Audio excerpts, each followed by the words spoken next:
from the Valley, right? No, I'm from I'm from everywhere. So like I grew up in Baldwin Park, Covina area. Okay. I live in Covina. All right. Grew up in Baldwin Park.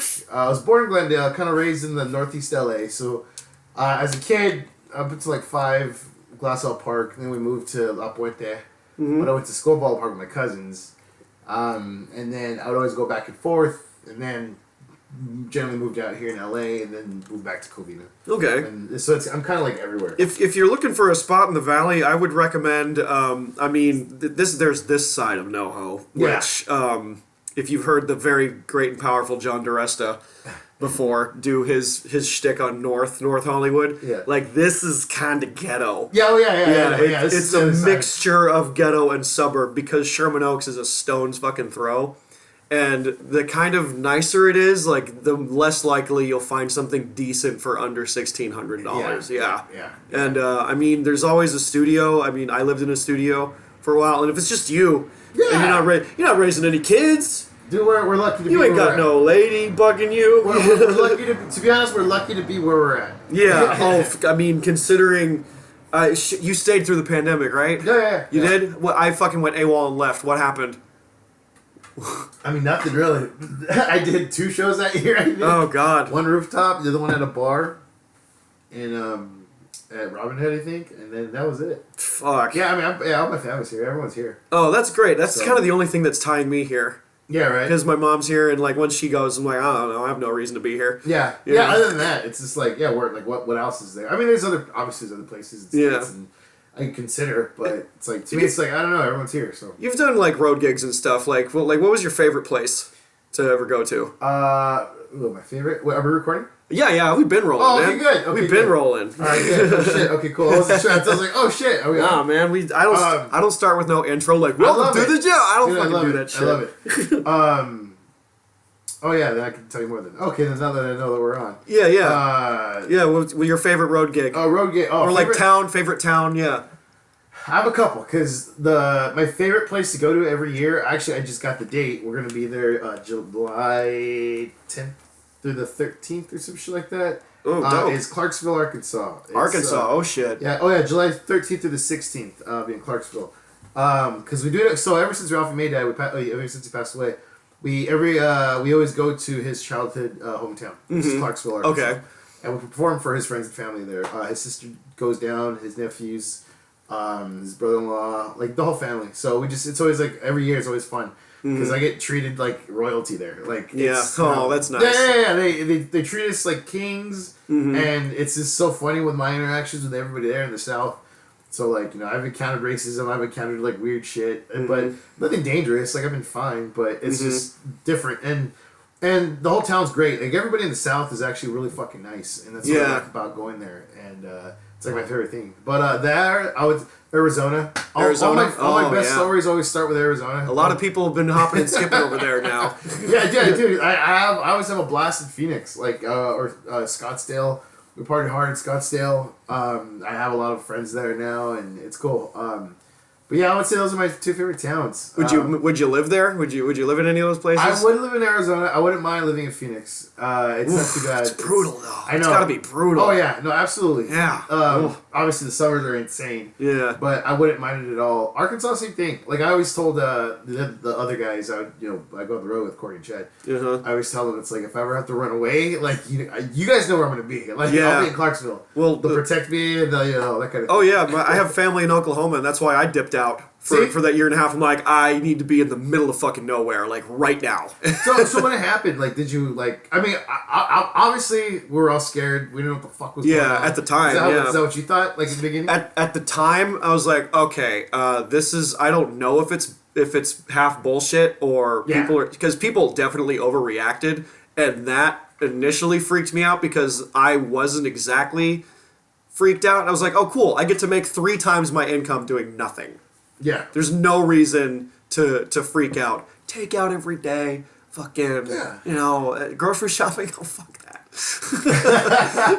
I didn't do none of that shit. I had so much fuck you money. Yeah. I'm like, well, this is not a life to live. Like, and I'm talking to my cousins and I'm like, what's going on over there? And she's like, COVID's not real. I'm like, Okay. Oh, everything's open over there. Cool. They were locked down for maybe a month. Yeah. And they're just like, we don't give a shit. I'm like, is there comedy over there? It's like, yeah, there's 2 clubs. I'm like, I'm fucking there. Dude, I'm there. I wanted to make those trips because, like, yeah, I was like during the day I work at a dispensary, and during those times I was working as an inventory manager. So the only thing I was doing was that leaving early to go to the beach or go to the pool.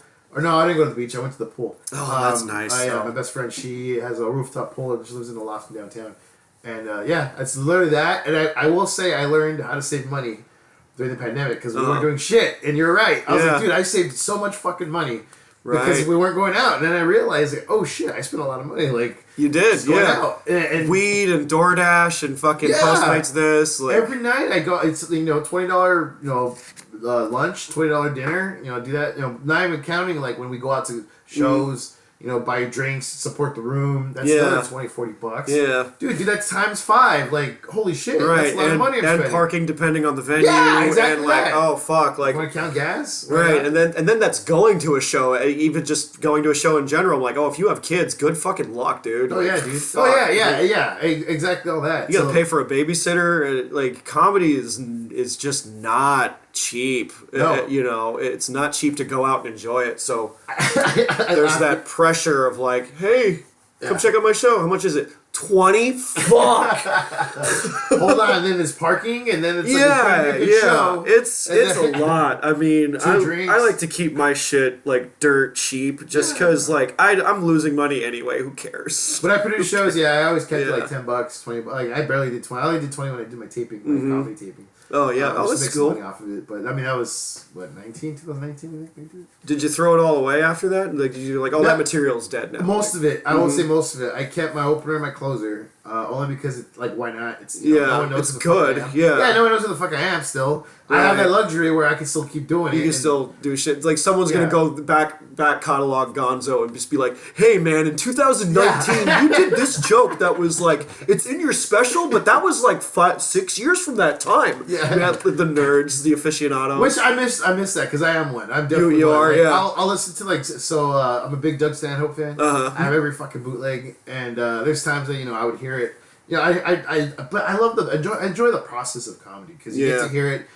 Like him just like either trying it out or it's he just does it at a fucking random show for XM for back in the day, and then it gets thrown on an album. So you got to see its progression, different speeds of it. Yeah, and I was like comparing, and that's how I kind of like it's just a form of learning for me. But it's a way to basically take a class without like taking a class. Yeah, and we're analyzers. We're observers. We're analyzers. We try to figure shit out, and we all go at our different speeds and stuff. But I mean, like for me, like I love listening to different like Bill Hicks. I'm a huge Bill Hicks fan. I have a shitload of his bootlegs too, where it's the joke he said it differently than this. But I sometimes prefer some of the way how he performed it on the bootleg over the album. Over the album? Yeah. Oh yeah. Oh so, dude, fuck yeah. Because it's just a rawness to it. Yeah. And I feel like even like with Stanhope, like his last couple of albums, I felt like it was. I mean, I just like no knock on him or anything like that. I just like that wild in the moment chaos of like telling it versus the polished. Everyone be quiet, watch and listen and laugh. Just because I feel it's like the difference is like watching amateur porn or professional porn. That's really it. It's still happening. Yeah, it's gonna happen. It's the angle, man. It's always the angle. I get like that with metal a lot, dude. I get like that with fucking like. So I've been getting into a lot of Gojira and like progressive stuff. Yeah. And you're fucking from ear to ear, man. Oh yeah, we're gonna talk about metal. Yeah, we gotta save it for the pod. Yeah. But my buddy went. He's like, hey, I have an extra ticket to see Gojira. I'm like, it was on Friday. Yeah. And I'm like, dude, I'm doing 2 shows at Flappers. I'm like, I can't. I want to, but it's just, these are my 2 loves competing with one another. I'm just, like, okay, you're hosting at Flappers, but it's not like about that. It's like the experience and like the whole nerding out of course of doing comedy and all that versus like the other thing that I love too. And my buddy had an extra ticket, and I had to say no. Oh, that sucks, dude. I had to say no. I waited till the last minute because I wanted to get floor seats. I always tell my friends, I was like, nope, floor seats. It's always floor seats. You have to get it quick. Yeah. They will go, yeah. Because I checked, like, Monday, they're for, like, $160 before fees. I was like, I ain't fucking paying that. And then once it got down to $60, I was like, okay, go. Or once I got down to $100, really, I was like, okay, I'm getting it. Then it went down to 60, and I was like, okay, perfect. So, I'm okay with that. Mm-hmm. But I was so fucking exhausted from the week. Like, I worked, at a dispensary during the day, so it was a 420 week. Yeah, so, So I was fucking tired and fried. And I was high as hell that night. But, dude, Gojira... Exactly, dude. Oh, my God. The drummer, Mario, so dude. fucking heavy. Oh, yeah. How are they so fucking heavy? I feel like they're heavier than Meshuggah, and Meshuggah's heavier than Meshuggah? They get 9-string guitars. Okay, well, between Gojira and Meshuggah is that Gojira has like really more meaningful lyrics, where Meshuggah is just like about fucking lobotomies and fucking like impalement. Christ, give me it all. Yeah, give me it all. Gojira's smart. They make you think. Oh yeah, and they're doing shit musically that's making you just go. Oh, like dude, even Born for One Thing, like I love that. It's such a good fucking this last album that came out, Fortitude. Yeah, dude, life changing, so incredibly well written, heavy, catchy. Like even like I love the angry shit. I've always been an angry teenager inside. Yeah, but but even the melodies and everything just so like. But like, I stumbled on them like by accident because I always heard about them. I'm a big Godzilla fan. And I was like, I always felt weird listening to a band of like, Gojira. I'm like, yeah, but I know it doesn't make you think of Godzilla. It's completely different. You're like, oh, Godzilla is like a music thing. Like, yeah, is this like a Godzilla? Is this a parody? Like, yeah, it was weird. But then when I read the backstory on why he named it that, because they're just loud, thunderous, sound that they have. I'm like, okay, I get it, but it's still kind of like I don't know. But that's what I just always like avoided listening to them. But then when I finally got to them, I think one night I was listening, or I was trying to fire myself up. I do this all the time, like trying to look for like songs that just pump you up. Yeah, exactly. And I came across Backbone. Mm-hmm. Backbone's great. Yeah, I was like, what the fuck? How heavy can this get? And then I listened to that whole album. Then I went back, and then. That was it. Rest was history. The rest was history. I still have a lot of like music from them I still haven't listened to. Mm-hmm. But dude, just watching them live was just it was insane. My buddy told me that they played Flying Whales like third or fourth or something, because that's usually a song that they close with. Okay. But they like started with that one, and so it's like, oh, dude, what's about to fucking go down? Like when you start with a banger. Did you go to the Lamb of God show? With the one with Behemoth and Slayer. That one I went to. Okay, that's you went to. Yeah. Okay. I went to that one. So last time I saw Lamb of God, it was late last year. That was the last time I drank. Oh, there you go. Yeah. Oh shit. Okay. Yeah. So that's a calendar year. Yeah, it is. It is. And so Lamb of God started. They opened up with the second most. They opened first with track of the not this. They opened with "Laid to Rest." Oh yeah, that was the second. The second song. Oh yeah, when that shit hit, I was like, no. Oh, we're doing. I was like, oh, we're doing this already. We're doing this now. We're playing for keep. Oh, sorry. And they're not even like the last band playing. Just no. When they played Ruin. Yeah. With no warning. Yeah, they played Ruin right after. Yeah. I was like. What's going on? You know how the drummer hits the China like four times, and then that's when you know like, okay, shit's about to go on. Yeah. Ruin starts with that shit, and you don't know what direction to go in. If you're like, oh shit, this is a human blender, dude. This is intense.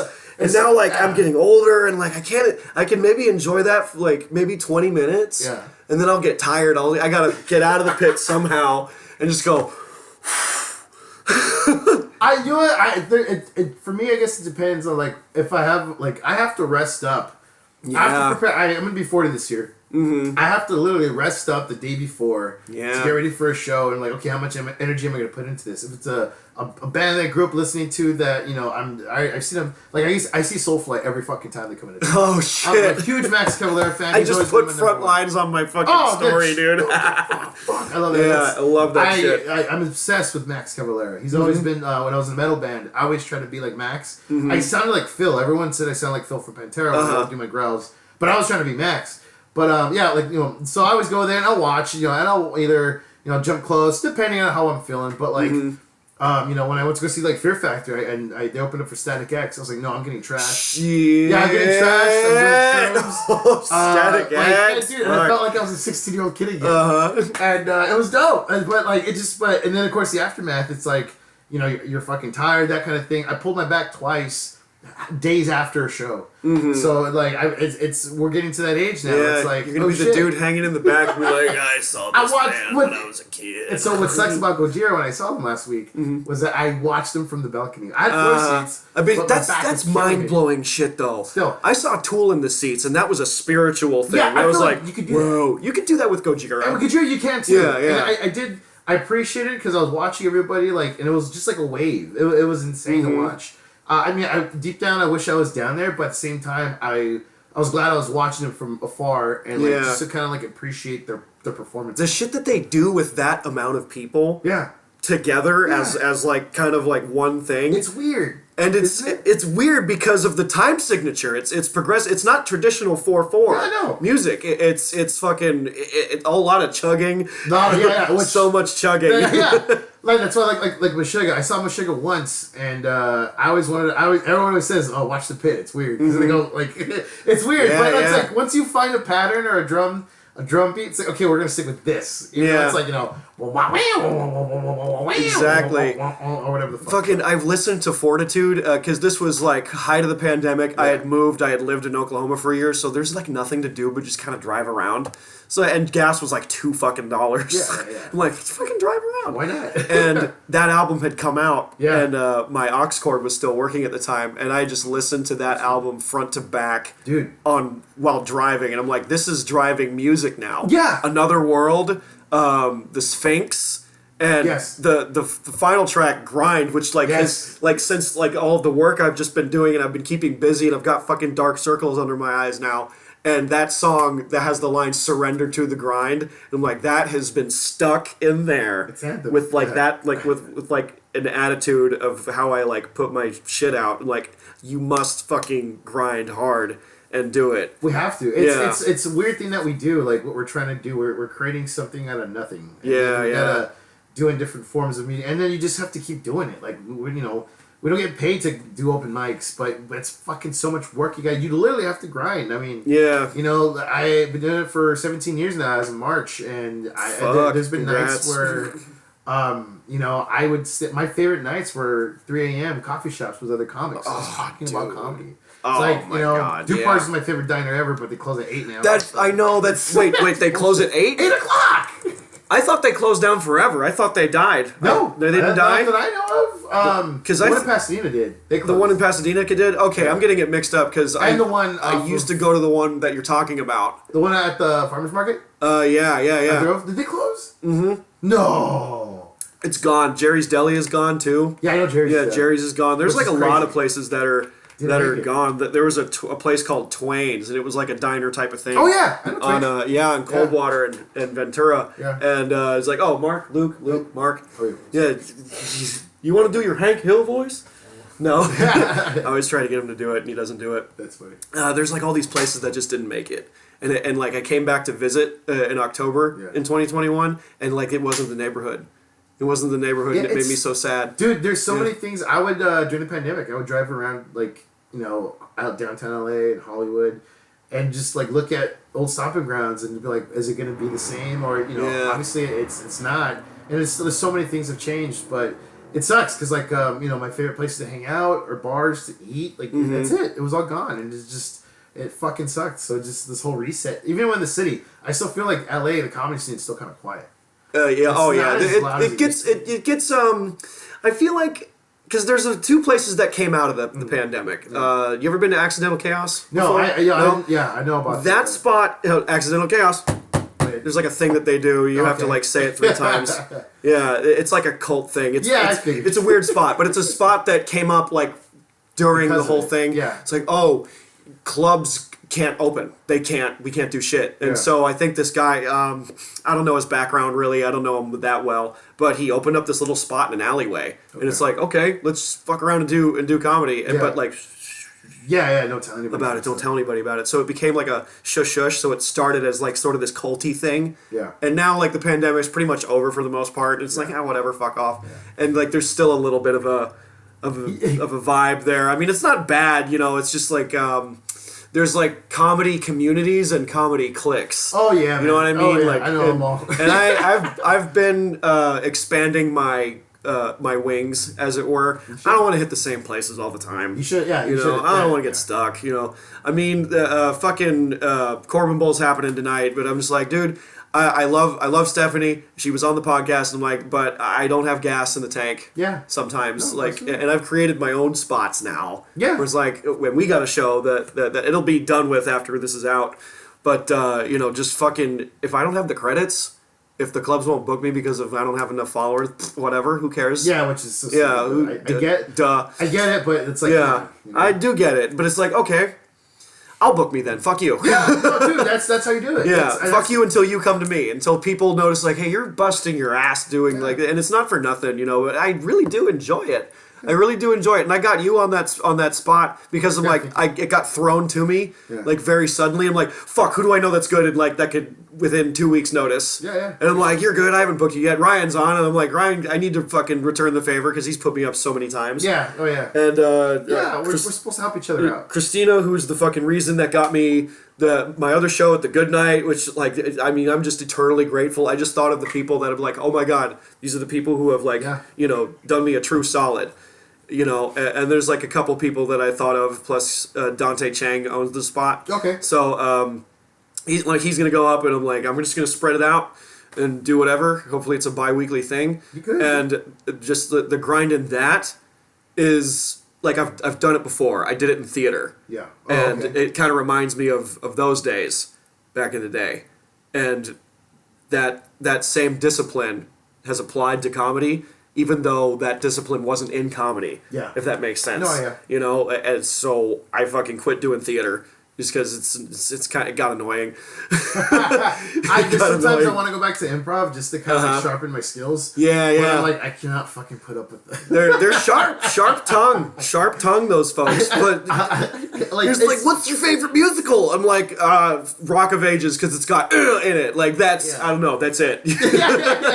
Yes, and and I try to always. Oh God, it's such a difficult thing because I did crowd work at Third Wheel for like the first time recently, and it's all crowd work, and I'm like, this is not what I'm. Oh yeah, dude, good at this. There was a period where I was studying nothing but Don Rickles, and it lasted for a good like 8 months, almost maybe the whole year, where I got so comfortable just doing crowd work and not material that I'm like, oh, I'm just gonna do this because like once you get really good at crowd work, it's kind of not work. It's not work. It's fucking easy. It's just you know, all you're looking for. You talk to somebody, you're just looking for a setup. That's literally all you're doing, and then you deliver your punch, and that's it.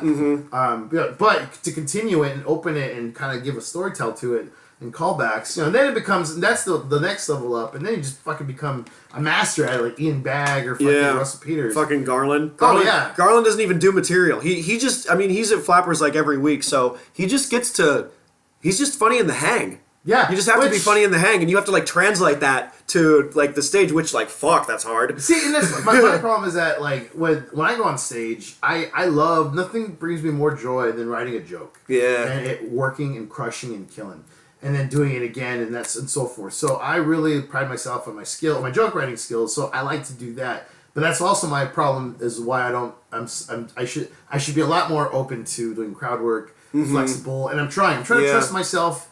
I'm trying to trust myself more of like trusting like my abilities. I guess I don't know. Yeah. But to me, there's nothing brings me more joy than just killer shit, just writing killer fucking jokes. At year 4, were you like, I'm in this for life? What year were you like, I'm doing this? Oh man, I would say I was actually 4 and 5. 4 and 5, okay. 4 and 5 is when like because if I always say like now it's like I always say if you're 4 and 5 and you start getting bitter about everything, it's working. No, it's working. It's working. It's working. You think so? Because it's either gonna because it has to test you. It has to see if you're gonna stay this for till 10. Yeah. At least with me and my experience and what I mean, I remember. Like going back to like the diner conversations I would have with like older comics, like I would hang out the haha when I kind of first started, my first 3-4 years in. Yeah. And I would hang out with Chris D'Elia, Jason Collins. I started with Brent Moore in there. Oh shit. All those guys. So some of those nights. And then one night, one guy was just so what do you guys want to know? Like what do you guys want? I was like whatever. We're just talking shop, and he just told me because comedy is it's a marathon, not a race. Just remember that. That always stuck. But going back to fun, I just lost my train. The diners. Diners. At 3 a.m. 3 a.m. and then You're so tired, but yeah, everything's just fucking firing off. I know. I'm in the zone. But going back to what were we just talking about? The diner conversations. The diner conversations. Who's the high one? Me. With comments. Yeah, same. We caught up, son. There you go. Shit. Hey, I have to. But anyways, so going back to year 4. Because once you start kind of like, hey, I'm funnier than this guy, or how come I'm not getting booked? It's just testing you. It's literally the comedy gods testing you if this is something for you. Because some people either quit, get married, move, or that's it. Or you fucking stick with it, and steel sharpens steel, or steel sharpens steel. Yep. I almost said glockenspiel. Glockenspiel. I'm tired, or high, or both. Both. Very possibly both. Most likely both. And yeah, but I would say it was 4 and 5. I was like, I really like this. The first 3 years were probably the most fucking fun because you don't know what you're doing. Yeah. You're just going up to mics, you're getting drunk, and you're with your friends. It's like you're hanging out, but it's work, and you gotta, but if you're with a girlfriend, you're just like, I'm trying to follow my passion, but yet you're really getting drunk on a fucking Tuesday. Right. At an open mic with I'm following my dreams. I've got 3 tags, man. Yeah. If I didn't hang out with these guys, I'd be stuck at home with you, not writing jokes. I fucked up so many relationships. Oh, yeah, God. Oh, I fucking turned and I scheduled a date, got a guest spot suddenly. I'm like, hey, we have to not do it on the stage. She's like, why? I'm like, comedy's go. And she's like, does it pay? No, I don't care. But it's stage time here and I need to get in. It was 10 minutes in Simi Valley. Okay, it was a spot not here. On a Saturday night, just kind of within a few days. I'm like, I'm taking that. That is mine. I want it. It's a drug, man. Fuck a date. It's fuck a date. Really I don't care. Will fucking say this, and I will say it on stage, and I'll say it everywhere. There is nothing more pleasuring than crushing on stage or getting laughs on stage. Yeah, and I don't know these people. I don't know these people over there. I can just sling the hits. Yeah. And it's chill. And we're men. We love fucking. We love coming, but there's nothing more greater than fucking killing. And that's it. Dude, it's seriously... I've stepped on my shit because DeResta gave me notes. He's my coach, so to speak, unofficially.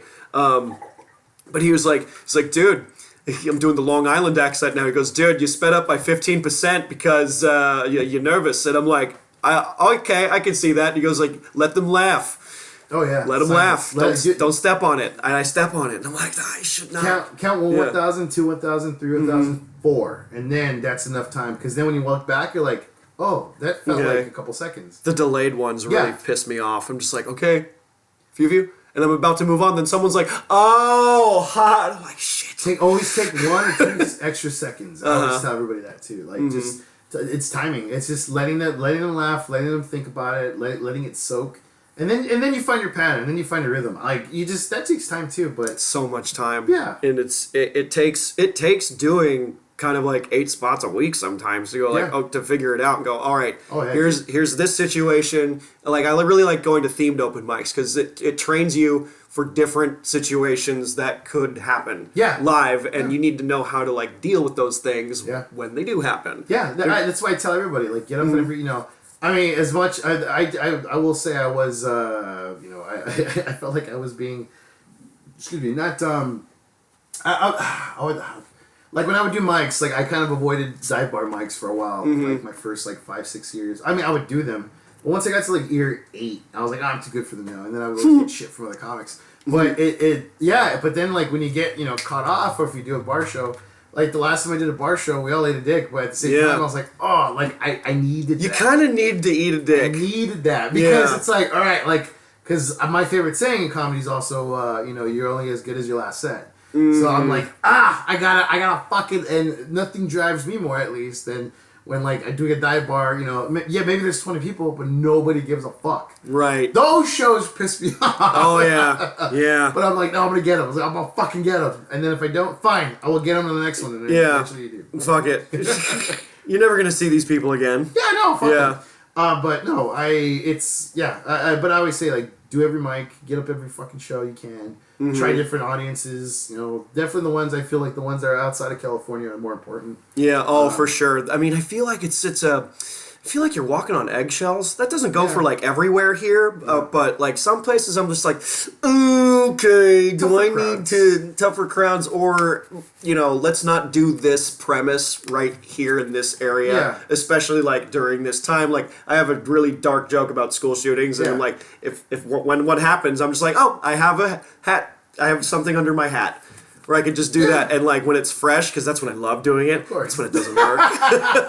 It's on everyone's mind. And right like their thoughts and that's when it does not work at all. It was like, fuck. Oh, dude, my favorite was always trying to piss people off. I had that period where I would just try to write. Like I said, Doug Stanhope and Bill Hicks were my favorite when it was like the first 5 years, 6 years.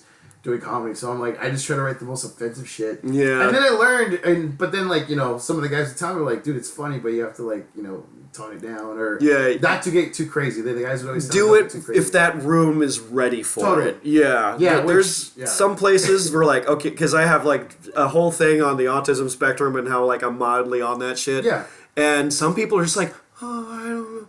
Like, it's fine. We can laugh about this, but, like, they either know someone that's, like, more severe, or it's just so fucking touchy that it's taboo. Like, they came up, like, religious or whatever the fuck. And I'm like, okay, you fucking, like, two-parent home motherfuckers, Yeah, and calling them out, or even, like, just, learning how to, like, kind of, like, cradle them before you start giving it to them. Mm-hmm. But you figure it out. Like, you find your own way of doing it. Like, I have my way of, like, getting away. And I make fun of myself first, and then I go into whatever shit talking I'm going to do. Yeah. Well, you're kind of invincible after you make fun of yourself. That's it. As soon as you make fun of yourself, and then I'm like, oh, I can talk about other shit now. Yeah. And if they don't like it, let's go back to making fun of me. Yeah, because it shows that you're not bigger than anything else. Like the fact that you're the butt of the joke first. Yeah. Shows that you're humble, and you're like, oh, okay, he's not like over his head, and then that's how you kind of get away with it. Like, and then you can take it anywhere. Like one time I did this, a true story. After a show in Sacramento,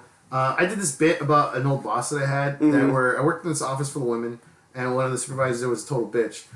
She was hot, but she had this like lazy eye. And so right away. And so when one time I was with the girls, and they're like, "Oh, so out of all of us, who'd you hook up with?" And I was like, "Oh, the lazy eyed one." I was like, "Why would you do that?" I was like, "Because I like having sex. I just don't like being watched." Like that's just the joke. Like something simple, And then, so I did it on stage, and then this lady after the show came up to me. She's like, oh, by the way, or I was selling my merch. She's like, oh, by the way, the lazy eye joke. Then she just looked at me and or was looking at me like this. And then she's like, yeah, real funny. And I was like, her eyes like this still. And I'm just like, hey, well, didn't you hear me make fun of myself? Like, like that kind of thing, Yeah, right some people. Yeah, because I even made sure I fluffed it up because she called me she told me that she wasn't fun, like my old boss, she called me fat and wasn't funny, and that's perfect for comedy. So I was like, okay, let me win their sympathy. But then when I told her that I was like, oh, when she goes, oh yeah, that joke, real funny. I was like, yeah, but then she hear me make fun of myself, and she's like, yeah, no, didn't hear it. I didn't hear it. I just heard the one with lazy eye. I was like, oh, well, I'm sorry to tell you this, but I think you're fucking deaf too. Right. Then, nice. Then she was even more like, fuck you, Dad. I was like, well, you and your fucking and your deaf ears in your eye or whatever. It's kind of perfect when you walk at least two people and fully offend them. This happened at Flappers a night ago. It wasn't me, but it was somebody else. He did a joke about women and driving or whatever. Yeah. I don't even remember how it goes at all, but these two women were like, yeah, and then they fucking got up and left. And I'm like, dude, fuck yeah, the rest of the room stayed, but these two chicks were just not. Those people, to me, it's get over yourself. The fact that you have to get angry at someone that's on stage trying to entertain you, and then you take it personal. I mean, it's never personal because we don't know who you are. Yeah. We don't know them. They think it's showed up. They think it's an attack or whatever. There's people there's people who can't tell the difference between a joke and a statement. Yeah. We have lights on us. We're not in life saying this shit. They said your name before you went up. This is a process. Yeah. This is a performance. It's a thing. If you don't like it, no respect. Cool. When I did theater, none of the shit that goes down in comedy is highly frowned upon in theater. You do not do that shit. Yeah. A live show on Broadway or whatever, and somebody yells whatever, dude, you are fucking out. Yeah, quick. You're out so fast. You can fuck up small and get kicked out. And you might as well fuck up big. Yeah, Just get thrown the fuck out anyway. You know? For the people that, at least with the hecklers that I've spoken to, or just obviously what they always say, I'm trying to help the show, or just, but no, they just either they want the attention, or they just, want, that's really it. They want the attention, but at the same time, like, I don't know, like, the times that I would get, like, triggered, sort of say, like, if, like, something a comic says, like, where I felt like, a little like, I related to that. Like, hey, fuck him. Yeah. I just, there's nothing I can do about it. I was like, I'm just letting him perform and that kind of thing. So that's just, but those people, if anything, it just projects whatever that's going through them. Like, whatever is the problems they're experiencing, it's just coming out. And that's what you get. Especially if it's someone, if it's someone specific, do a little homework. Do just a little bit of homework on like this comic's particular style, because I worked at a club for a while, and there were some people that they were just bored, and somebody was there, and they were like, "Oh, I'm here to walk," and they're just like,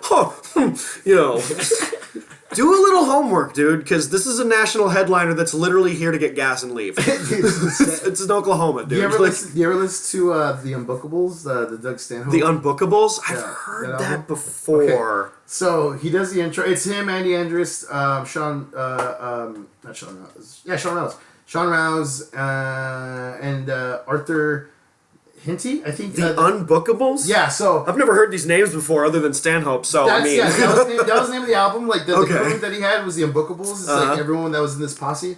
But they did a live album, and he did the intro to it, and there was a fucking bachelorette party there. And no. So right away, and then he goes, "Oh, you guys are gonna hear, all kinds of shit." He goes, "You're gonna find out, like, or you're gonna hear things, and you're gonna get all sassy about it and talk shit."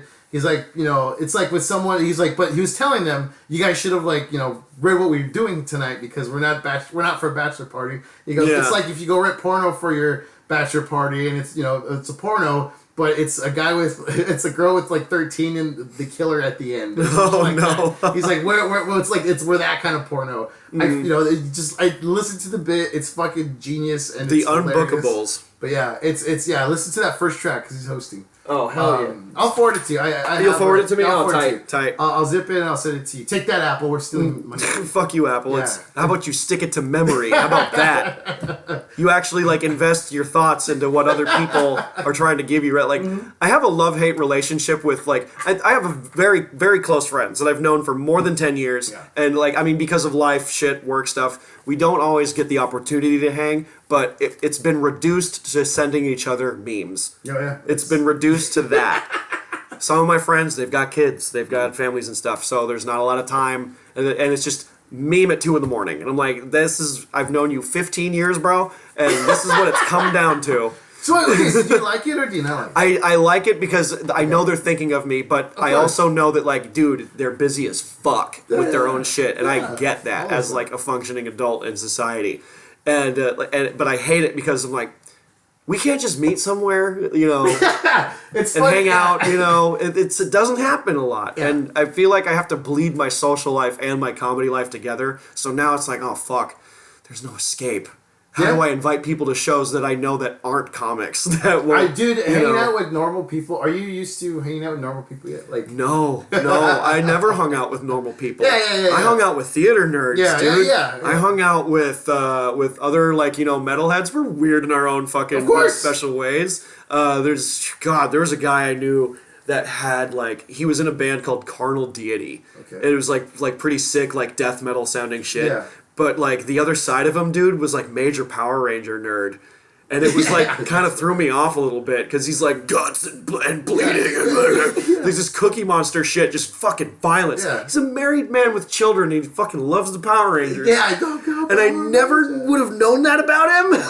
Had we not gone to his house. I'm trying to write this bit right now about how, like, metalheads are, it's nerd shit. It's nerd shit. I totally 100% agree with you. But we're, like, the bottom, like, safest of, like, the nerd shit, because it's like it's metalhead with me, it's like metalheads, and then maybe like comic book nerds, and then the joke I say this. Then there's school shooters. Fuck. And then there's Disneyland annual pass holders. They're the most dangerous motherfuckers. Because I know this because I am actually one as well. The Disney adult. Yeah.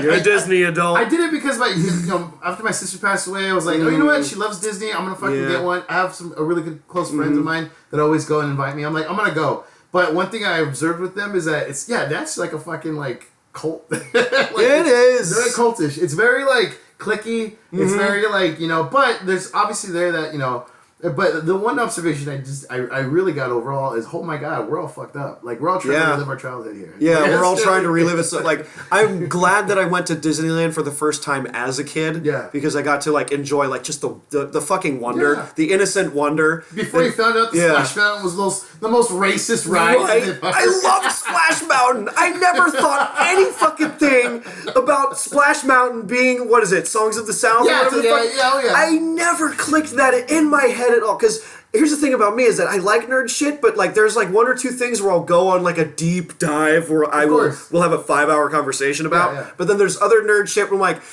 oh, I don't have space in here. And then I find myself encountering a nerd who can do that shit, and I'm not ready for that conversation. Like, okay, like Star Wars, for example, like if you want to like debate a bunch of other shit, like I'm not fucking ready for it. No, yeah. I love it just as much as the next guy. But I can't.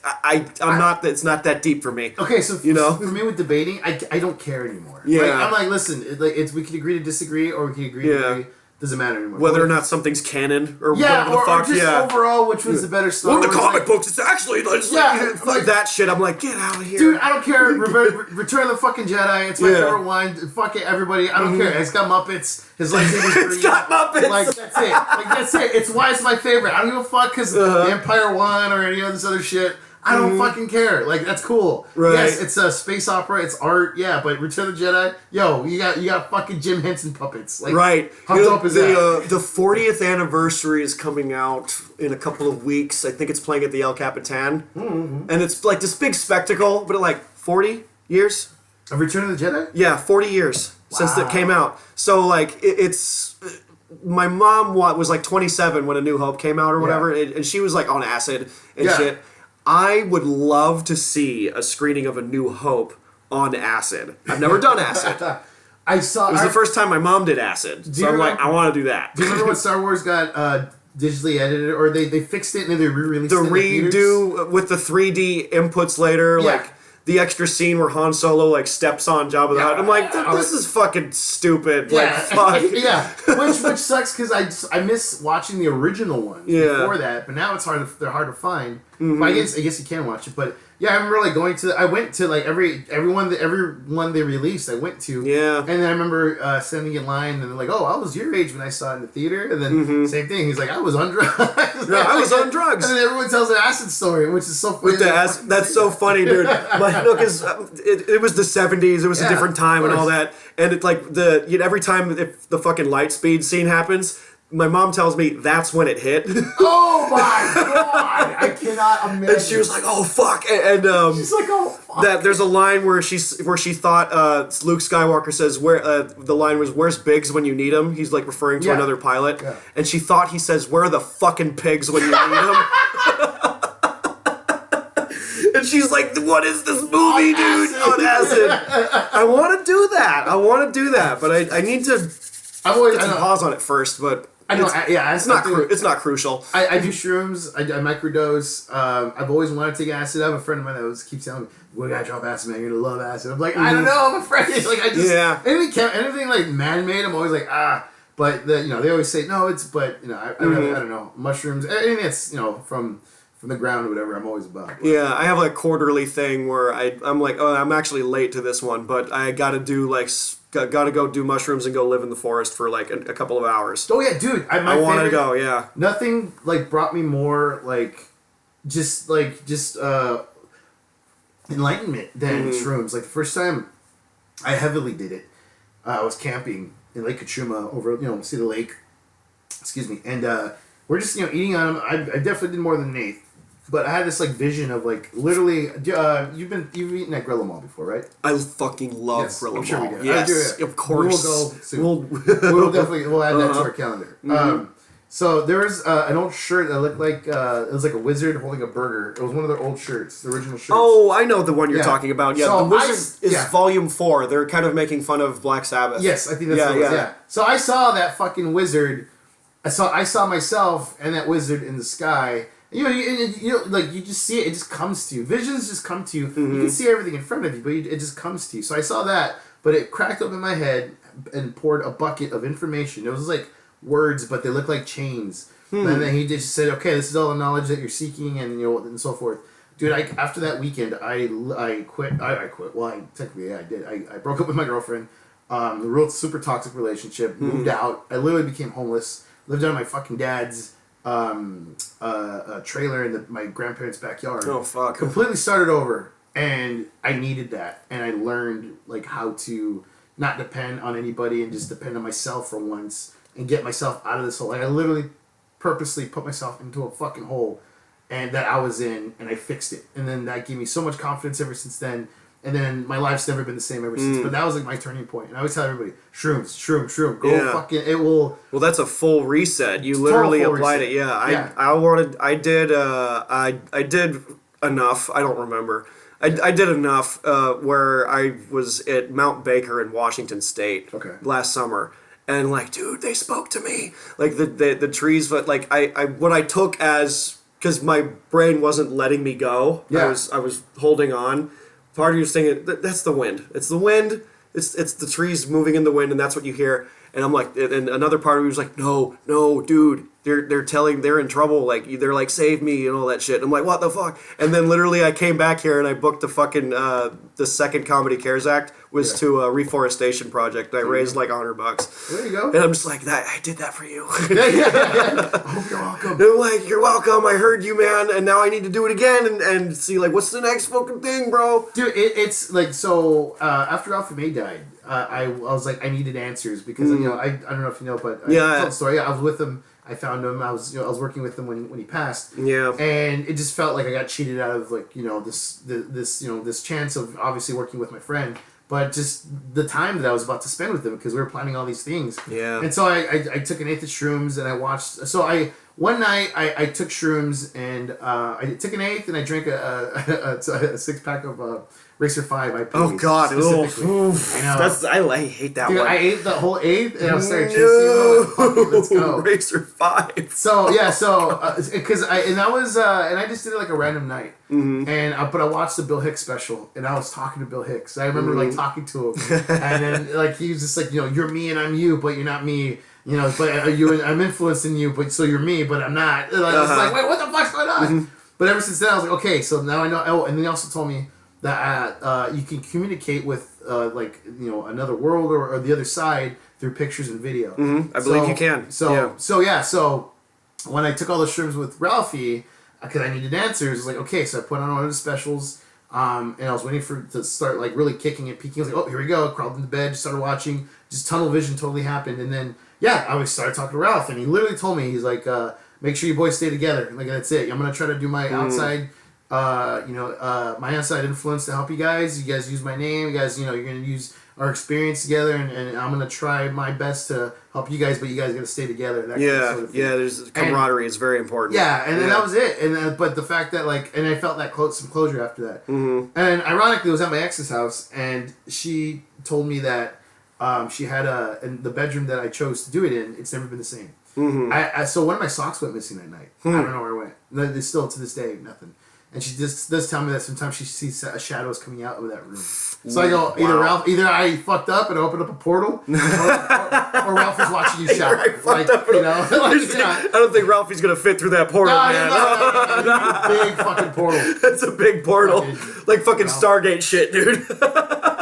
That would be too small for him. That'd be too small for him. Oh no. You would love it. He'd be like, fuck you, Mark. What's that shit in Doctor Strange where they fucking go through different dimensions and shit? You gotta make it bigger, dude. Keep going. Oh my god. I kind of, I feel you on that because when Brian, braiding is hard to do when making the words go. When Ryan Talmo was on here, we both talked about the time at Liquid Zoo, it was a while back, where nobody said anything about Jonathan David. Nobody said anything. Oh yeah. And I was the only comic that night. Before I walked up on stage, I touched the plaque, just because I'm like, hey, dude, what's up? Just to myself. Yeah. And I go up on stage and I'm just doing my set, and I'm in the middle of it going like, oh, quick shout out to Jonathan, because I'm like looking for other material because I'm dying. I'm like, shout out to him. The mic started fucking up. And Ryan told me this equipment was brand new. They had just switched out the cord and all that, because Liquid Zoo sometimes has like fucked up shit. But he told me like that's fresh new equipment with new stuff, and it was making that fucking like disconnect noise. Yeah. When no one was touching it, and he's like, dude, I think Jonathan tried to like come into the room and like talk to us, say hi, and say hi, because you did that, and we're both getting goosebumps talking about it, and I'm like, yeah, I think like we kind of like invoked him in a way because he loved that place. And some spirits I believe are sometimes tied to things greatly.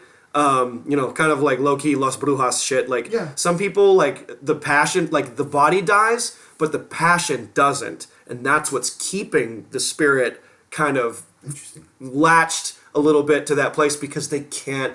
It's it's still there, you know. It's still there. It's not gone away. It's weird because that's how because the Comedy Store is known for being like super fucking haunted. Oh yeah, and I bet there's motherfuckers that go through there that love this shit, Oh yeah, and they fucking go there.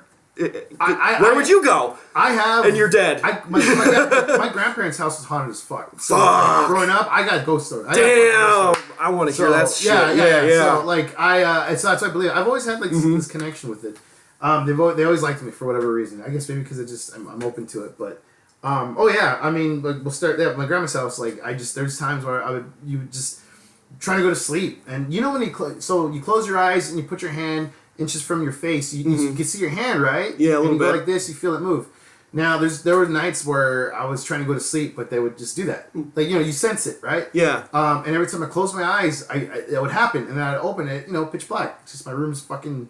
But it got to a point where it would just get annoying. And one night, I literally spoke out loud. I was just like, okay, I'm just trying to go to sleep. Please, just stop. Just please stop. Like, I want to go to bed. Just stop doing it, please. Fuck. And it listened, and it stopped. Nice. And it actually stopped. One time, this is like the most, like, probably like the craziest shit that I've seen there. The ex that I broke up with was super toxic and all that kind of shit that I did mushrooms with. There was a time where we moved into my grandparents' house, so we're staying there. And I told her about it. I warned her about it. I was like, hey, just let you know, like, my grandparents' house is kind of haunted. You should have said nothing. I should have. You should have said nothing. Yeah, but she kind of got on because, like, there were things that would, like, that's weird. Like, it's just, whatever the fuck. He's like, they got roommates. Yeah, I mean, my grandpa buried every fucking dog in the backyard that died. Oh, so, like, shit. That's another thing, too. Ghost dog? Yeah, probably. Ghost dog. Well, here's Fuck. I don't know. Okay, so I don't know if it's a ghost dog, but my dad said one time he slept in the living room, and they had like sleep paralysis and that kind of shit. Oh yeah. But it happened a lot in the living room, and that's so funny how it's in the living room. Yeah, specifically in the living room. And so living. Yeah, well, that's crazy. That's not, living, dude. Hey, that's like so fucking drums. Funny. Yeah. Ghost drums, exactly. And so there's a Sparklets, like the water cooler Sparklets bottle, old school ones that we had, and it was in the kitchen. And so every time you walk by in the kitchen, because it was like on a hill, so everything was like a wooden floor, like stairs and shit. You would hear the creak. You hear like the floor creak, creak like someone's walking down the stairs. Someone's just walking. Someone's just walking. And so the Sparklets bottle will always bubble up every time someone would walk by. And there's random times throughout the day, or even at night, you hear boom. Oh, fuck. And then you hear the creak. And so it's just kind of like, that's just what it is, And so one night, or actually during the day, it was a weekend because I think we were both home. So I was just in my bedroom. In my bedroom. My grandpa was in his other room. He smokes weed. He always smoked weed. So that's why I was like, okay, maybe it's just like smoke. So long story short, I'm watching TV or whatever. I see this weird looking cloud float into my room from the bathroom, and so I thought, okay, he's just smoking his joint. It's just smoke. But the thing is that this smoke looked like a vapor cloud. Think of a vapor cloud, but what the matter was, it was like the snow of a TV. Oh, so when okay. you like shit, it looked like that. It was like fuzzy. Like you just snow from a TV, and it was a cloud.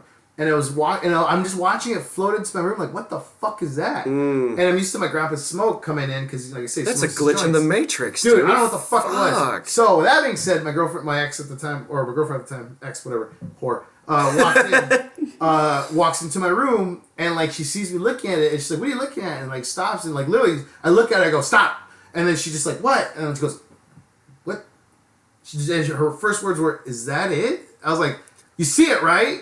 And she's like, "What is that?" I go, "You fucking see it, right? Like I'm not crazy, right?" She's like, "Yeah, you see it." I was like, and then it stopped, changed direction, went through my bedroom door, and it kind of like dissipated into the. Oh man! And she's like, "What was that?" I was like, "That wasn't smoke, right?" She's like, "No." I was yeah, like, that's. "But you saw it, right?" She goes, "Yeah." I was like, "There he is." So I was like, "That's it. I have someone else that saw." You have a witness. You're not nuts. Yeah, no, there's no way, because that shit a version of that kind of happened to me at the Queen Mary. Let's hear it, dude. So okay, I'm 9, and we got a hotel at the Queen Mary, and you know what the Queen Mary is known for. The Queen Mary. Yeah, so we did like the stupid gag tour, like okay, we know some history about it, and then it's nightfall, we have dinner or whatever, we're just coming to go to bed, and I asked my mom, like, hey, can I go check out like the hull of the ship, because like you could go down the hall and go outside to like the deck on the outside, and I walk out and I go by a lamp that's just posted up outside, just like that one, and I see a reflection of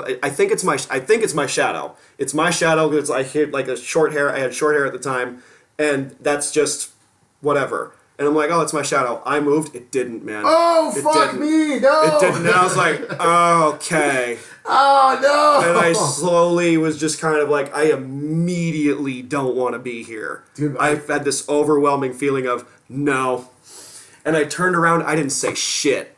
What can you say? I told my mom later as an adult, like maybe 8-9 years ago, and I'm like, it's the Queen Mary. And she goes like, yeah, I believe that. And I'm like, okay, would you believe me if I told you that night? And she goes, probably, maybe. Yeah, she's an old hippie. She believes in that kind of like crystal clutching shit, seances, all that stuff. Yeah. We lived next to a lady who was like a medium. And like ironically enough, her name was Sabrina, but this was before that show. Okay, it was before that show, and she told my mom and I, she like did a session that we're kindred spirits from from history. Like our spirits have crossed paths before in like a different way, and even like more so that kind of proves that shit. And my brother will tell you when we're done recording. I'm not bullshitting you. I'll call my mom fucking right now. She hates it when I talk about this shit. She got hurt at work one time, and she slipped over a cord. She was working for like Wheel of Fortune, and she slipped. She fell. She like had to get stitches on her chin. Same hour, same minute, to the day, like to the second. I get this earache, and I'm at the babysitter's miles away, and I can't explain it. I don't know. My head just fucking hurts so bad, and I'm like screaming and crying and all that. Like 5 minutes of that screaming and crying, my babysitter's like, I don't know what the fuck. What is wrong with you? What is going on? I'm calling your mom first. And she's like, he's fucking yelling, and she's like, I'm in the hospital right now, dude. Like I'm in fucking pain. He's like, huh? Like wait, what? How the like and my mom to this day says that I felt her pain. Wow. On that day. I believe that. Yeah, and it's just the fucking wackiest thing. And that spiritual juju stuff, I make fun of it a lot in my act sometimes, but like that shit is fucking real, dude. Here's some crazy shit. So like I've always, like I said, I've always felt this like spiritual weird energy, with like, and I have more ghost stories, like if not that, at my grandparents' house, like at this warehouse in City of Industry. What is it, Industry? Yeah, I think it's City of Industry. Commerce. Yes, Spark. It was a Sparklets building when I was a kid. Long story short, a fucking broom fell from the second story, landed right in front of me, and it was only me and my mom's boyfriend at the time there because he was the janitor there. Of course he was. Mm-hmm.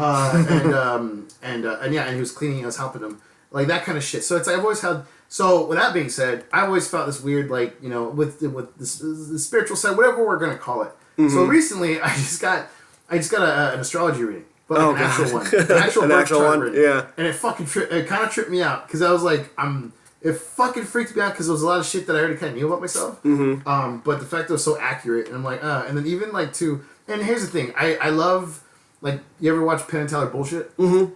The one about cold reading and shit like that? Yeah. I'm all about it. That's why I was like, I ain't telling her shit. I'm curious. It's probably just suggestion. It's, because it's like, it's just like, fortune teller. Like, everyone has, I sense you have a lost loved one. Of course we fucking do. We all do. Yeah. But I will say, though, like, I see these patterns, and, like, these different things, and she showed me the whole fucking chart and the fact that it looks like a math problem. And when I shroom, how I look at rooms and walls is through like AutoCAD 3D fucking geometry or whatever the hell. Like I always felt like okay, maybe there's a fucking connection here. Yeah. Like maybe it's like some type of like way of like I don't know transferring information, but like I'm like I have like my toes in it in the astrology pool, but at the same time it's the cheesy. Yeah, fucking, some of it's a little corny. Like okay. Yeah, I'm like okay. Like bro, there's like cartoons about this shit. Like come on, like yeah, dude, it's the butt of every joke. If she asks for your date of birth and your time, like run away. Yeah. Like, but there's some interesting information with yeah. it. If you have a crush on a spiritual girl, text her at 11:11 so she thinks it's fate. Yeah, shit like that. It's always funny. Like I love that's that why shit. it's like I don't. This is the first time I ever publicly said it. Oh like, no! I just, Oh, there you fuck. go. So there you go. I'm coming out. I guess I'm an astrologist. There's another place that's kind of funky, and it's right by Gorilla Mall, and it's a place called Gravity Hill, in like I think it's in Altadena. Okay. Gorilla Mall's in Alhambra, and Altadena is like north of Pasadena. Wait, is Gravity Hill the you push the car over? You push no. Well, what we did is we took a basketball, and the basketball rolled up the hill. No. Yeah, because it's at a fucking angle. The basketball is supposed to fucking roll downhill because that's what it's supposed to do. It doesn't. Has anybody explained why it does that? It's like it's something about the fucking the symmetry of the rock where it's like an optical illusion. It's like a natural obstacle illusion. Okay. Because or is it? No, you have to do it from a certain spot, and the conspiracy theorists, the ghost nutsos, have been going like, oh, dude, this is where the portal to hell is, and there's like a cemetery nearby, so okay. And there's dog statues at this cemetery, and people have said that they've seen the hellhounds or whatever, and it's like in that kind of vicinity, and so Gravity Hill has this sort of lore to it. Yeah. But like this fucking mathematician explained it, and he was like, it's actually like this because of. And that's what I was looking for. And there is some shit like that sometimes. Yeah. And people just build fucking legends around it. Of course. Or We whatever. want to. It's entertaining. Yeah. That's why like I got into like this like the astrology shit. It's like it's entertaining to me, but I'm not gonna like use it to like this is what it is. I guess this is like, it could be not. Yeah. Yeah. That's why like I'm agnostic if anything because it's like I don't know. I just don't know until I. It's kind of nice to not know, but have like an idea of what you want to do. Like that's what it is with comedy because I get like signs every like so often. Yeah. And I was driving and it was the day before I made the Eventbrite page for the show. The fucking license plate of the car said Event BR. See? No, and I'm going, what is this? Okay. This is like the hours before, I'm like, okay, I made the poster, I gotta put out the info and all that. I'm like, it's fucking telling me. Dude, I'm telling you. It's happening, dude. Once you get in tune with what the universe is trying to point you or direct you at, and that's why I say, the tarot or even astrology, it's like I don't know if it's hard to be like, is this a coincidence? But why is it a coincidence almost every time? Yeah, so why is it related to the same fucking like kind of thing I'm trying to do every time? Like why? It's so nuts. Perfect example. So when Ralphie died, one of the songs that he liked was "Your Love" by The Outfield. Mm-hmm. That was just like the theme with us. Like the backstory was just that Chad had that as his ringtone, and then Ralph would always sing it because he knew that it was Chad's girlfriend at the time. Calling him. So he would always go, he would always start, singing the song. And then he would always play it, and then that's how it became, like, our song. So after he died, like, I remember that night, I just put it on repeat because, brought some closure and shit. Because we still performed. Like, the show must go on. So we still, exactly. He would want us to anyway. Yeah. And then that happened, and then we went to Disneyland that Monday. And, this is almost 6 years ago now. And it was some crazy shit happened because it was me, Gabe Lopez. He was the host of Dirty at 12:30. Tina, his wife, and then some friends. DJ Cooch was there. But it was us, and we were there with Ralph. We all saw his body. Yeah. It was us three, and we said, hey, you know what? Let's go to Disneyland. She was, at the time, like, let's get you a pass.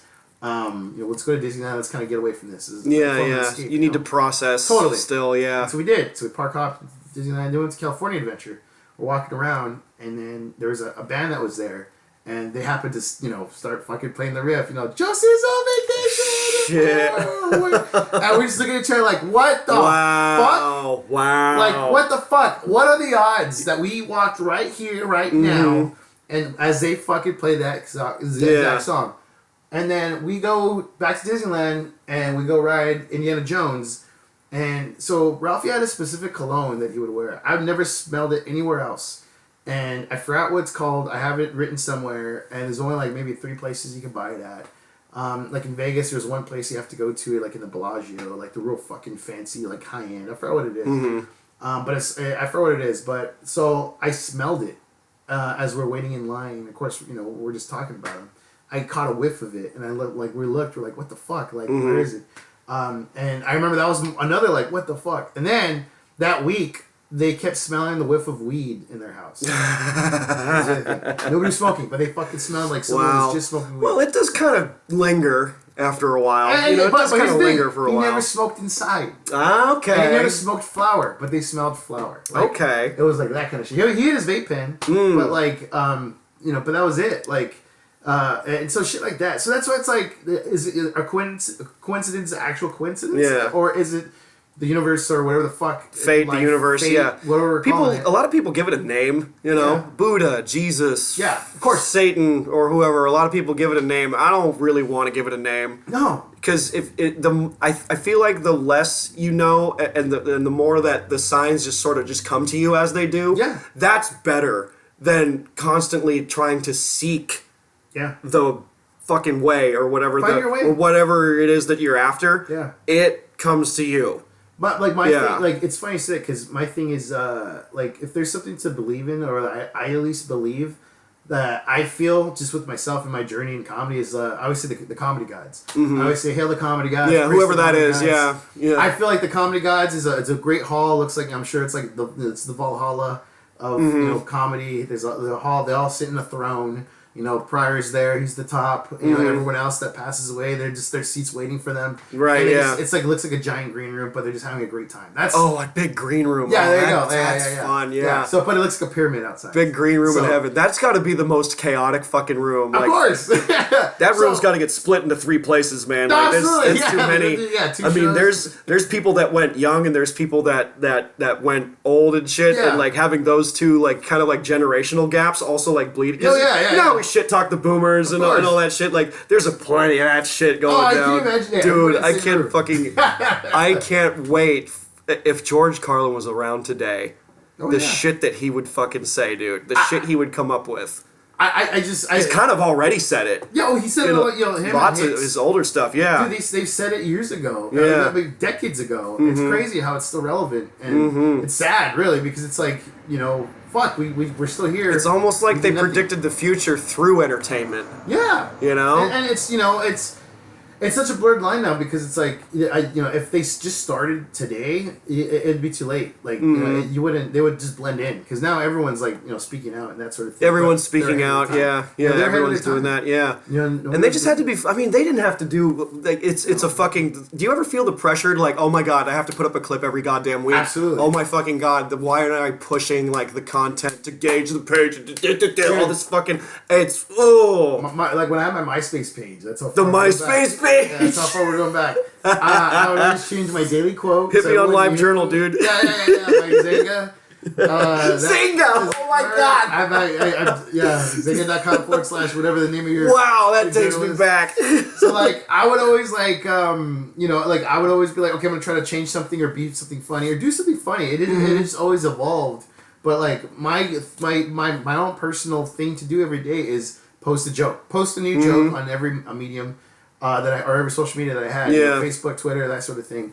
But yeah, there is pressure because it's like, and then people like expect it, and then people want it, and then but then you also learn how to build, a routine, and for me, I get lost in it. Like I'll get lost with outside of work shit, or just outside of comedy work shit. But then I have to refocus, remember my thing. Once I get back into that pattern of okay, I'm gonna post every fucking day, or my goal today is to write a fucking joke, just.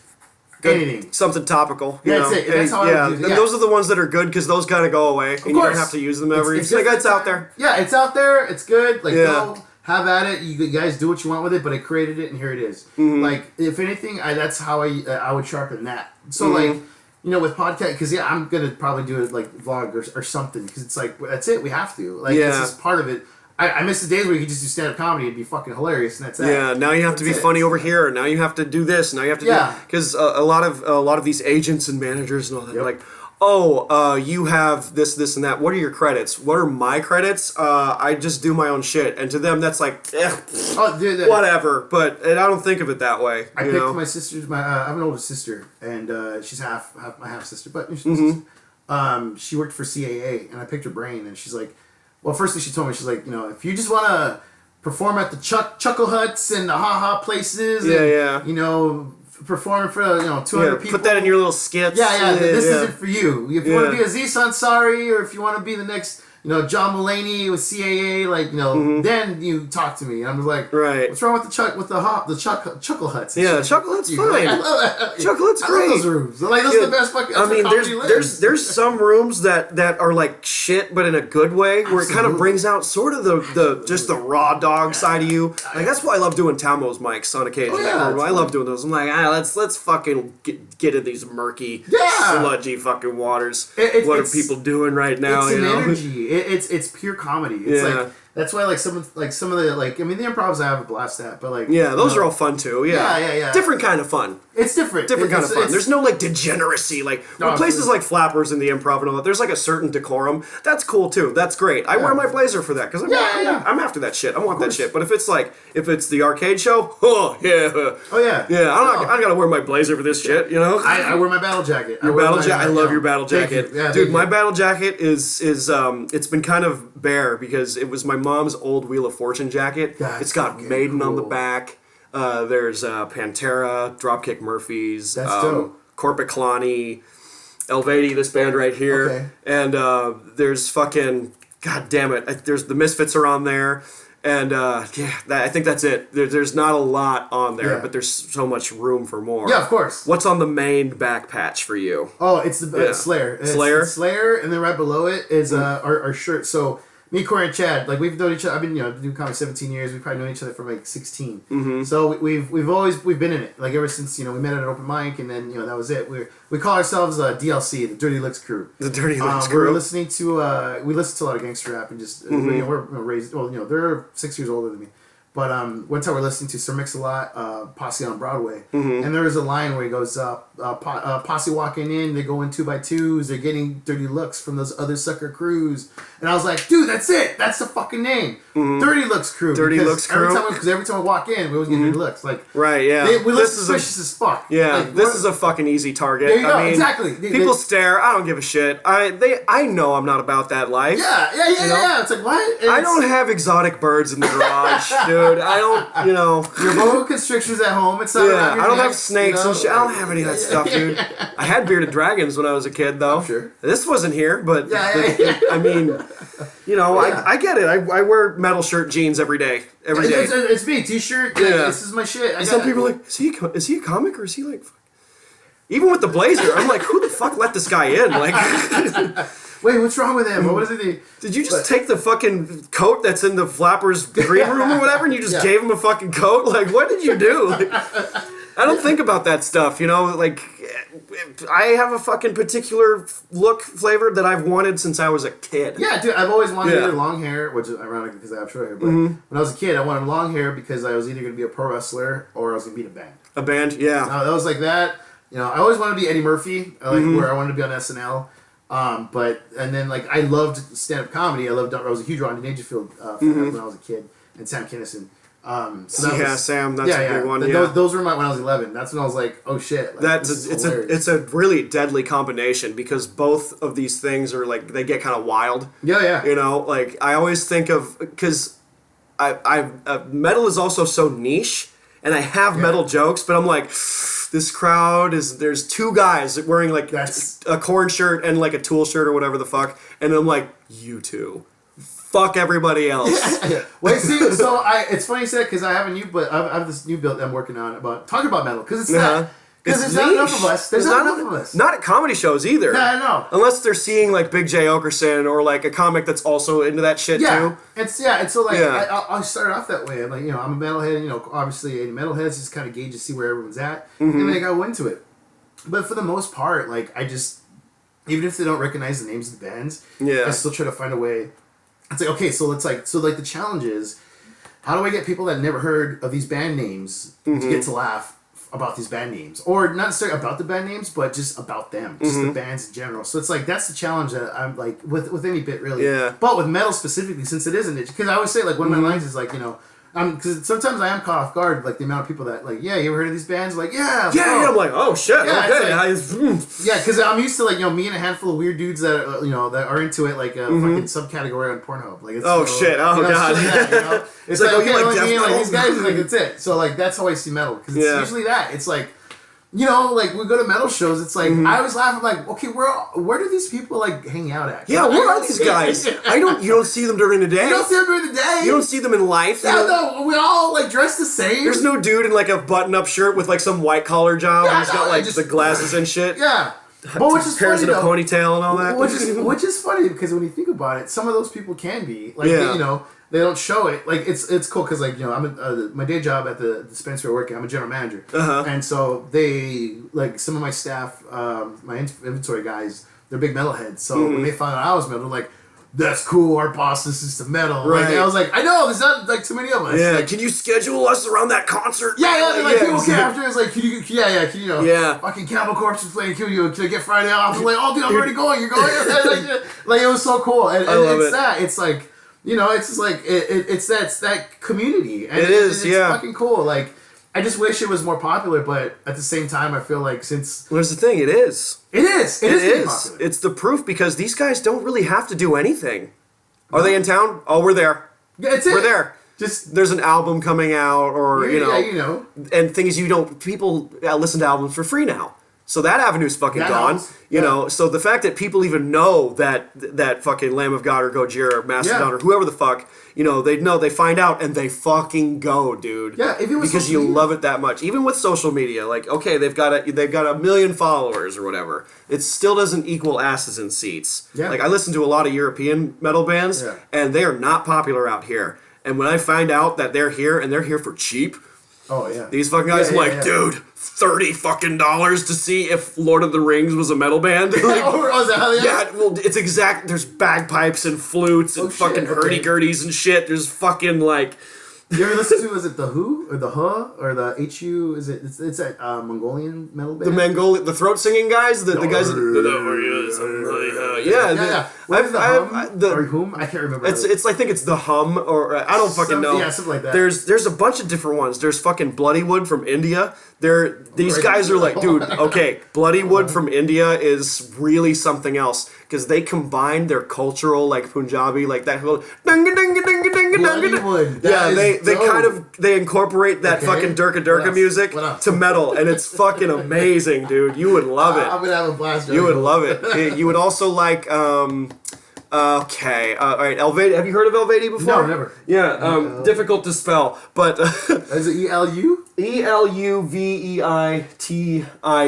They're from Switzerland, and they speak like 5 fucking languages. I can't even like pinpoint them, but their lyrics are in like Gaelic, which is like a dead language basically. Yeah. And it's just and so that's like level 2 of nerd shit. Yeah. Where they're so nerd shit, they learned a dead fucking language, bro. They learned a language that nobody fucking speaks. And they like incorporate it into the fucking, you know, the Cookie Monster, that stuff. So, and they combine that with Celtic instruments. So it's kind of like if the Dropkick Murphys was way more metal than punk. And these guys, like, I mean, System of a Down does it in their shit. They incorporate their cultural music, metalachi. Latino culture. Does Brujeria do it? I don't think so. Some songs. Max Cavalera always did it with Soulfly. Like, a lot of Brazilian tribal drums. Yeah. First, like, 4 albums were just all tribal metal, which was always dope. That's why I got into them. Because I'm Native American on my dad's side, so I felt that connection of, like, oh shit, like, tribal shit. And did they play Amazonia? Cool. Did they play Amazonia? Gojira? Oh, yes, they did. Did they play it? Oh, absolutely. Fuck. That was the middle. That was like my people. Yeah, it was dope. Yeah. And the fact that he said, like, we just wanted to, because it's pretty much, he goes, it's a Sepultura song. Yeah. We love Sepultura. Like, and I love, like I said, Max, Sepultura, wow, Soulfly. Everything he touches, I'm in. Like, I always wanted a Max tattoo. I just, as I got older, I'm like, that'd be weird. But I do have, like, this. This is like a Cavalera Conspiracy inspired tattoo. It's nice. 2 G's. It's, me and my sister had this, inside joke, like if we started a band, it was the logo, we're gonna steal the logo from Cavalier Conspiracy because it's 2 C's. And so I just flipped it to 2 G's. Make it to 2 G's. Hell yeah. The Gonzales gang. What did you play when you were in a band? I was vocals. You were a vocalist? Oh, hell yeah. I play a little guitar. Bass player. Okay, there you go. Yeah. Shit, we needed you. Yeah, there's never enough. Never. Because they all want to be guitarists. Of course. They all want to be guitarists. One of my good friends, Kyle, he plays bass for Bad Wolves. Bad Wolves? Never heard of them. Oh, check them out. They're Let's great. write that down. Yeah, Bad Wolves. they had some band drama, but they're good with the new singer. They're doing great. But real technical band. They're dope. And he's a bass player, amazing bass player. But he always told me the same thing, like because he plays guitar too. Have you heard of the Faceless? Oh yeah. Okay. Yeah. You know they're from Encino? Yeah, they're from here. They're from right fucking here. I don't think any of the original band members are in that band anymore, right? No, just Michael. That's it, huh? That motherfucker still doesn't drive. Okay, yeah.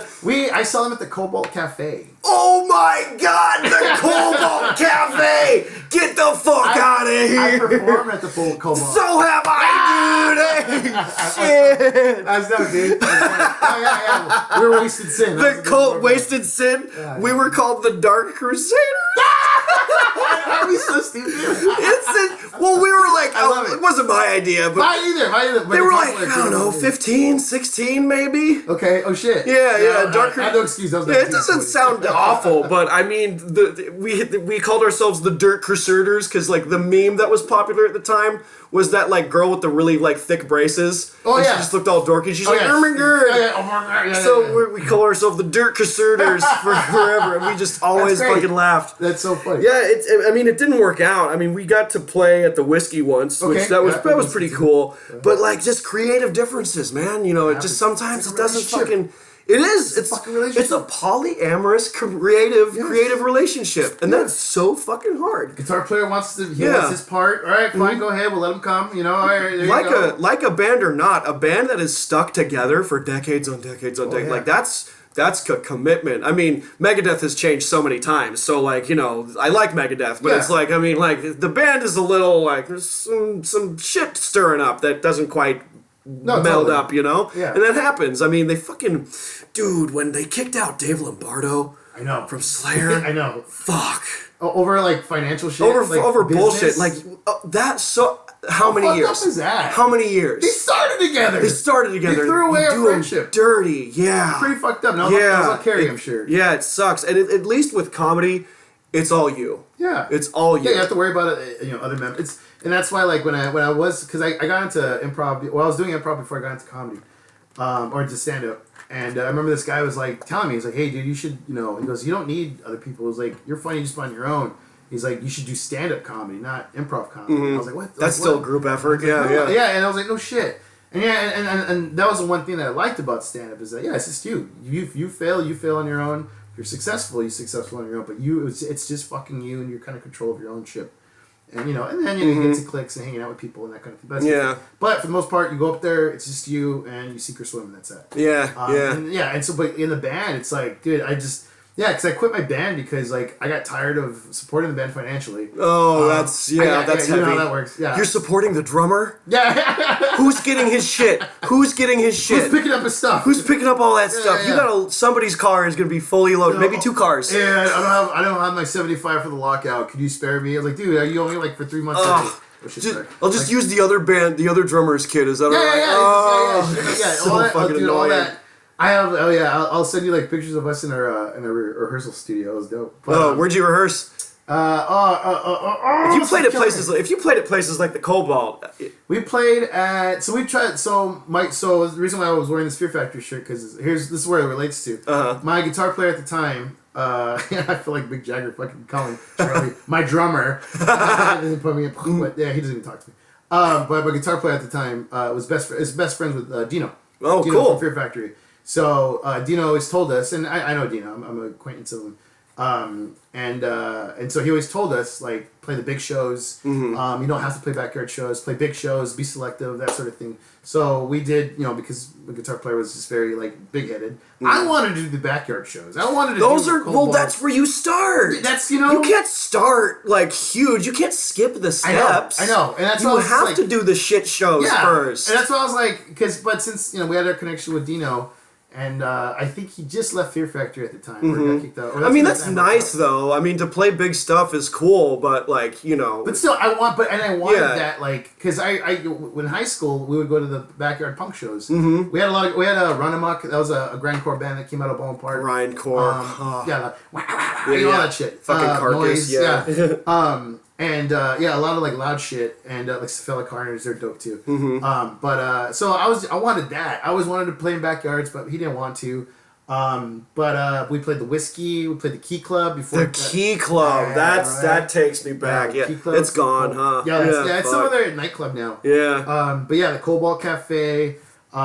We would do like the Selma Studios. Selma Studios. So on Selma in Highland, there's rehearsal spaces there, and we would just rent them out and then throw shows there. We would perform there. We did one backyard show in Huntington Park with the band that won the Ozfest reality show on MTV. I didn't watch that shit. You didn't watch that? Okay. I didn't watch it. No. Yeah, we performed with them. It was cool. We're like, oh shit, these guys are like gonna make it. They fucking nobody. Yeah, dude. It's. I mean, sometimes because I tried music, I tried acting, and those things like. It didn't bring me the signs that it was bringing me, like the way comedy does. I'm like, okay, I could do this. I mean, there's a place in my heart always for metal. I'm gonna be wearing this shit till I fucking. We went to this fucking show. Yeah. I didn't even know it. Yeah. You were rowing. Yeah, I was rowing with the other fucking nerds. I was up front. Yeah. There's with all the fire and all that shit, dude. Oh god. Amazing stage production. Yes. It was so good. But I didn't want to miss Cattle Decap. I didn't want to miss any of the bands. So I was like, we're in the fucking front. Yeah. I needed the fucking gas in the tank to like survive that whole thing. Because it got mean. Pits get fucking wild. Dude, I was exhausted. Yeah. I was like, I think that night, I kind of sobered up because I lost my debit card. Mm-hmm. And then I was like, fuck. And then but I remember just being completely like, exhausted and because with every fucking band I went to Slayer's last show there. Oh, you did? And I remember I think Lamb of God. No, it wasn't Lamb of God. It was Lamb of God was in Primus. 2017. Yeah, it was before that. Primus. Primus. Yeah. Primus opened for some. Okay. Yeah. That's different. Tour. Yeah, the last tour they were great. Yeah. But yeah, when Lamb of God opened on the previous tour, dude, I remember because it was Behemoth and then Lamb of God and then it was Slayer. That's the one I saw. Yeah, I missed Behemoth. I've seen it before, but I was like, obviously I gotta catch Lamb of God. Full set. I was in the pit the whole fucking time. I was so tired. And then someone reminded me, oh yeah, Slayer's next. I went, oh my god. Yeah. Oh my god. I got fucking Slayer after this. Slayer's next.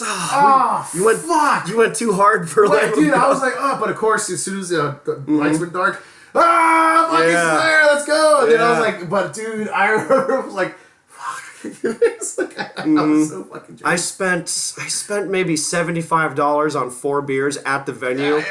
And then I tailgated it with my buddy over there because I made sure that was the last night. Oh yeah, that has to be the last night. Like if this is gonna be no drinking, no more ever again in my life, it's gotta be this fucking show. Yeah. And I want to close on this. You've heard of the Power Trip lineup, right? Yes. So it's $600 for cheap seats. What? $600. But then it's okay. You'd think it's a deal because it's $100 a band. Uh-huh. Okay, hotel, food. So wait, $600 for all 3 nights. $600 for all 3 nights. Okay, never mind. Right. Okay. It's $600 for all 3 nights. So that's pretty good. But then there's hotel. Uh-huh. You can't just go leave and then come back and you're using up so much gas money. Yeah. You need to go to a hotel. You need to get food. You need to get merch. So if you want to be comfortable, it's like $1,000, and it's in October 6th, 7th, and 8th. And if the price doesn't go up in 2 months, I might do it. Oh, really? Might do it. I've been debating about it. Yeah. I think this might be the last time we can probably see these bands at full strength. And also, they're so old. Dude, Ozzy. Metallica still got it. Ozzy, oh man, I don't know. Yeah, I might just hang out at the vendors or something. He's just so up there now. Yeah. Is this going to be worth it, That kind of thing. I'm hoping that, but... I mean, I've always wanted to see AC/DC. Yeah, I've never seen them, so I mean, it'd be something. Tool. I've seen Maiden. My brother's seen Guns N' Roses, and he's seen Metallica. I've seen Tool. So between us, we've seen almost all of them. Yeah, I haven't seen any of those fucking... You haven't seen any of them? No. So that's why I'm like...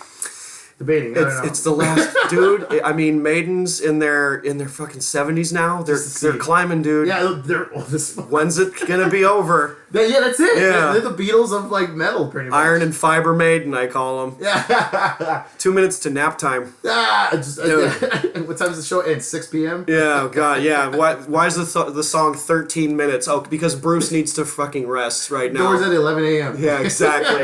It's a matinee Maiden show. Oh my God. But yeah, dude, I want to do it. I want to do it, but it's just. I'll let you know if I decide. Yeah. I'm like, I don't know anybody that wants to go. I want to go, but I'm honestly gonna wait until June. Yeah. I'm not gonna July. spend that money. Yeah, I can't because I could drop it now. I could, but like, then there's the whole. All right. Yeah. What if there's a show? Of course. What if there's a show? Can't plan ahead. What if I book something? You can't You plan ahead. can't do it. But we're It's such heavy weight on me. I'm like, I can't pull the trigger on this net. I could actually fucking do it right now. So, But it's what if? It sucks because like we were both passionate with live shows, going to live shows, going to concerts, and then of course juggling with comedy gigs. Like I got booked. I'll be quick. I'm going to go watch Janet Jackson at the Hollywood Bowl. That's fun. Dude, I've always wanted to see fun. Janet. Yeah. I couldn't see Michael. I'm a big Michael fan. You'll see the fucking hologram. Yeah. So I was like, okay, let me at least see Janet. I'm gonna go with a really good friend of mine. And but I just found out I got booked for Arizona that same weekend. I went, no, like I hate that shit so much. fuck. It's the fucking worst. I was supposed to see her like years ago, pre-pandemic. But there's another show that she's performing at in Irvine. I think a couple days before that. So I think I'm gonna go to that instead. I got one better. My friend was coming in town. Yeah. He had makeup tickets to a Rammstein concert. Oh shit! I booked a show that day. Oh no! I had a show booked that day, and I had to say no to Rammstein. I was That so sucks. upset. I was so fucking upset. I know, I was kind of pissed at Yeah. that. And that was the makeup show from the shows that got canceled during the pandemic. And I'm just Yeah. like, I'm sorry. Yeah. It's that's our life. Du hast. We are. I love that fucking Ich liebe dich. All right, it's been tight, Mark. This has been fucking killer. I'm high as fuck right now. All right, K, thanks. Die, everybody. thing.